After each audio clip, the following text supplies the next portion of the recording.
দেখুন, গরু কিন্তু আমাদেরকে দুধ দেয় না, আমরা তার কাছ থেকে দুধ ছিনিয়ে নেই। গাধা সে কিন্তু বোঝা বহন করতে চায় না, আমরা জোর করে তার উপর বোঝা চাপিয়ে দিই। অথচ তাদেরকে আমরা আবার তাচ্ছিল্যের চোখে দেখি। কেননা কেউ যদি কোনো খারাপ কাজ করে তাহলে আমরা গরু বা গাধা বলে গালি দেই, এটা একটা গালি। অথচ বাঘ, সিংহ,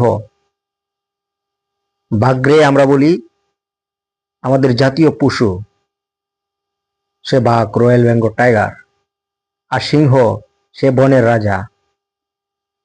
বাঘও কিন্তু দুধ দেয়, কিন্তু আমরা কেউ কিন্তু দেখতে যাই না। সিংহ, সেও কিন্তু খুব হিংস্র, আমরা কখনো দেখতে যাই না, কারণ দেখতে গেলে তারা আমাদেরকে ছাড়বে না।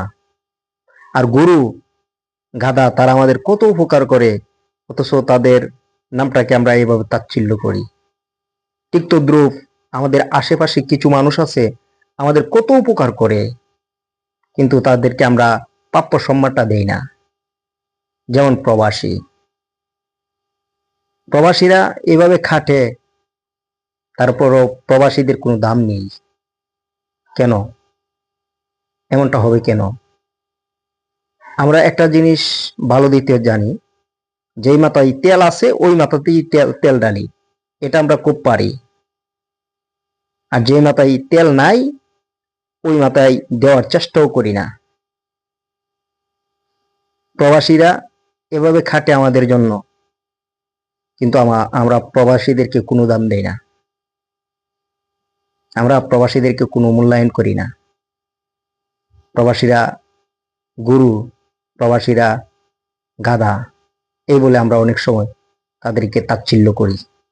কিন্তু গরু আর গাধাই কিন্তু উপকার করে, বাঘ আর সিংহ উপকার করে না। তারা আপনাকে পেলে চিবিয়ে খেয়ে নেবে, ছাড়বে না। অথচ তাদেরকে আমরা কত প্রশংসা করি। বনের রাজা, জাতীয় পশু, আরো কত কি। যেই মাথায় তেল আছে ওই মাথায় তেল দিতেই আমরা ভালোবাসি। ওইটা করবেন না। প্রবাসীদেরকে সম্মান করুন, প্রবাসীদেরকে ভালোবাসুন। আপনার ভাই হোক, আপনার বাবা হোক, যেই হোক, যে প্রবাসী আছে তাকে সম্মান করুন, তাকে প্রাপ্য সম্মান দেন। গরু আর গাধার মতো তাদের সাথে ব্যবহার করবেন না, এটা আপনাদের কাছে অনুরোধ রইল। ওকে, সবাই ভালো থাকবেন, ধন্যবাদ।